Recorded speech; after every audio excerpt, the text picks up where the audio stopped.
Congratulations on that win. Let's start with KJ Costello. I know he had some interceptions today, but overall, I mean, 600 and some odd yards passing. How would you rate what he did today?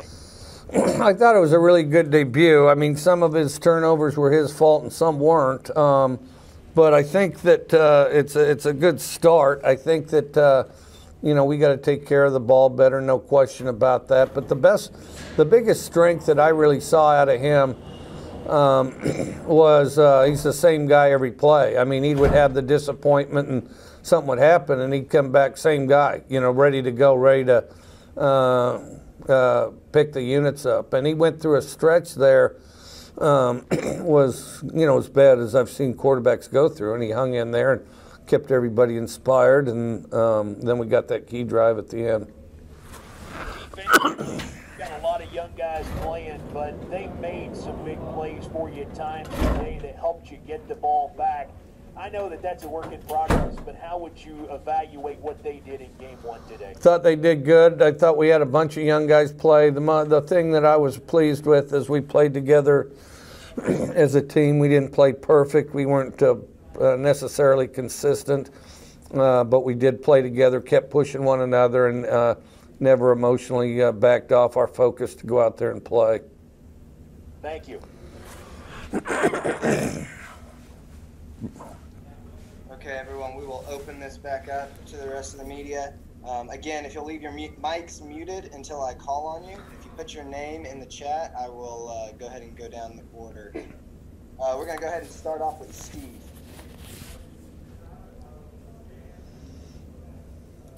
Steve, you're muted.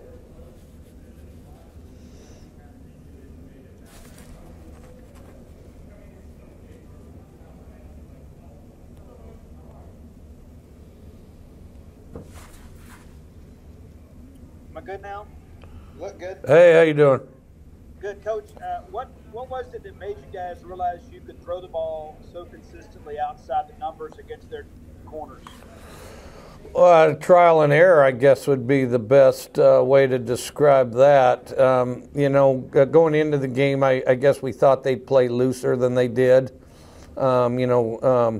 Because they've got kind of a lot of four across in their arsenal. We thought they'd play looser. This meeting is being recorded. It turned out that they didn't play so loose, and then the space is getting crowded more and more. So we felt like we ought to go over the top. And KJ threw some good balls, and we made some really good catches too. Ben. Mike, I know KJ made a few mistakes, but in terms of his day and the numbers that he put up, where does that rank in terms of quarterbacks you've seen in this system, and how would you sort of describe his performance today? Well, it's really high when you consider playing at LSU versus the defending national champions, so it's really high that way. I thought his composure this game was outstanding. Our team, I felt like offensively and defensively had each other's backs and special teams. I mean, because we had our share of adversity and just slugged through it, but everybody was in there and stuck with one another, and so I thought that was maybe one of the strongest things on our part as a team. We just kept playing and kept supporting each other. With the turnovers, how did KJ kind of take to that on the sideline, whether it was the fumble or the interception? As good as anybody I've ever dealt with, to be honest with you. I mean, because he just came out swinging and was composed and didn't force things, and then, I mean, it wasn't perfect. Of course, these guys are a little challenging. I mean, these guys they're playing with at LSU, they get invited to play everywhere, Next we'll go to David. Coach, KJ was doing a good job spreading the ball around, but what made him so effective on third downs? I'll tell you, our receivers were part of that too. There was a point in that game where I felt like if it was third and long the entire time, we would have scored even more points. It seemed like our most effective down was third and long. Forget first and second. Let's just get to third and long. But so it was kind of a strange feeling out there. Of course, they're really strong, really physical, and as much as we got stuff sometimes on first and second down, we were pretty explosive on third and long, and I think that kept us in it, and I think it was really key to winning this game.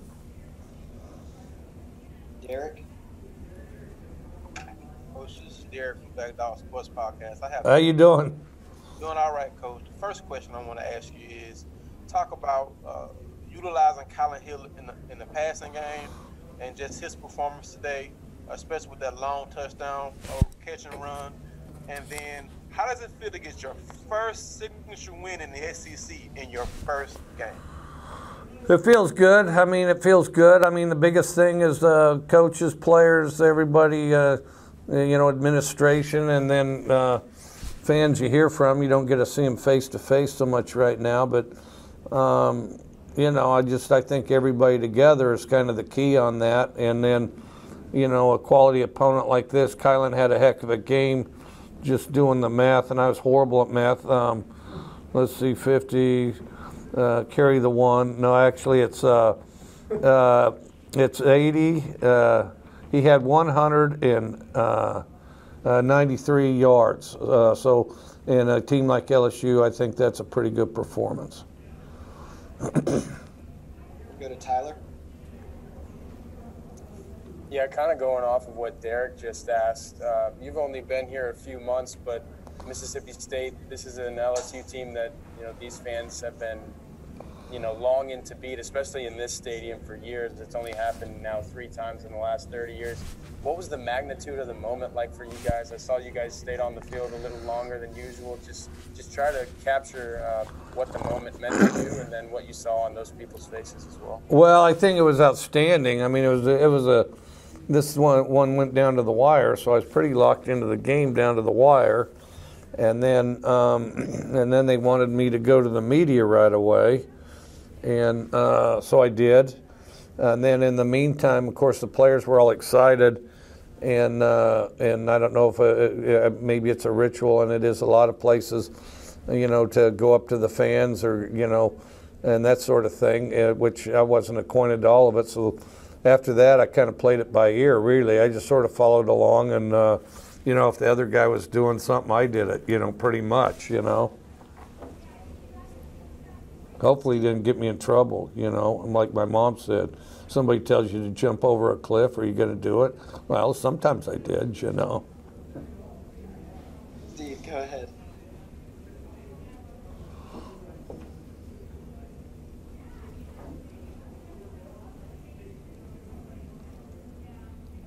All right. Can't hear you. Steve, you're muted. Yeah, I don't know what's happening. Coach, you guys didn't get the benefit of spring practice, and it took you a while to kind of get in the same room with your team. What does this do for your buy-in and for your team to come down here and get a big win like that? I was kind of impressed that, like some stuff, I still hold to what I said before. We're explosive but inconsistent. And that's how we looked today, was explosive but inconsistent. But, explosive is some good news. And then I thought, we had one monumentally dumb penalty, but after that, we didn't really have too many penalties for a first game. New group of people together, hadn't worked together too much for a first game. I thought we were pretty disciplined that way. I thought with regard to communication, definitely struggled the first half. I thought we tightened that up the second half. I think definitely made some progress. I think I would say, as far as the little things that are often revealed in first games, which there's plenty, we have all kinds of film that'll prove to us that we have a lot of work to do. But I do think we were ahead of schedule on some of the execution and yes, we played sloppy, but we didn't play as sloppy as first games you sometimes do. Garrett Hodge.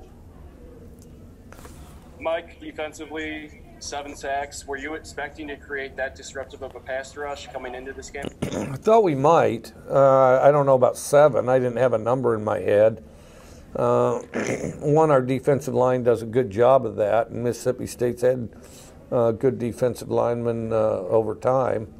And then also what Zach does is kind of a pressure scheme. That's that pressure stuff, and Mississippi State broke in a huge portion of that with Joe Lee Dunn. So you know, some of that stuff. Sometimes old ways are best, you know. We'll go back to Derek.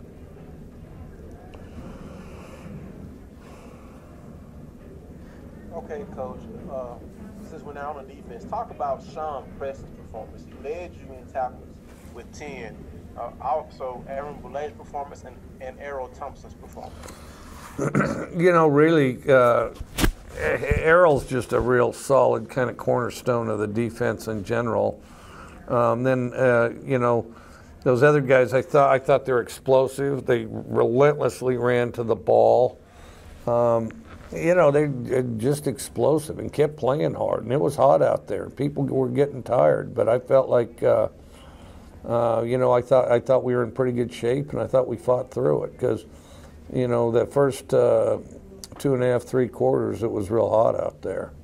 You know, I had this thing on mainly because I wanted to look like a reverend or a priest, especially since I have this here right in the middle of the collar. So I was shooting for that a little bit, but then this is kind of thin, but I'm a lot sweaty under this than you might think. And so it's a good thing we have social distancing on the plane, so it'll probably mitigate some of the complaints. But no, it's hot out there. We've got time for one last question. We'll go to Joel. Hey, Coach. Coming into this game, a lot of the discussion over the last few months has been whether or not the air raid could work in the SEC. Been many articles, many discussions had about that. And I know it's just one game, but it certainly looks like the answer to that question after one game is yes. Has there ever, at any point over the last few months, did you have any question? Did you have any doubt? Did you have anything rattling around in your own mind about whether or not this offense could work? Well, I thought it would work. You know, my first exposure to Division I was at University of Kentucky, and it worked then, and I didn't figure much had changed with regard to that because the SEC's always had quality football for a long time, and then you see it really taking off in the NFL, and it doesn't just have to be an air raid offense. I mean, there's a lot of offenses, you know, that if people are just kind of really committed to the philosophy and you attack the field and you execute, I mean, are good offenses. I think, you know, the biggest thing, I don't think it's some special, you know, secret plays as much as, you know, you constantly work every day, you know, to execute what you do, and at some point you got to make choices what you're going to do. Otherwise, you're doing everything and you'll lose track of it. And we lost track of plenty of it today as it was, but now just try to execute the best you can. And at this stage, you know, all the young guys and not having spring, I was proud of the way we executed, even though, you know, there was definitely some sloppiness out there.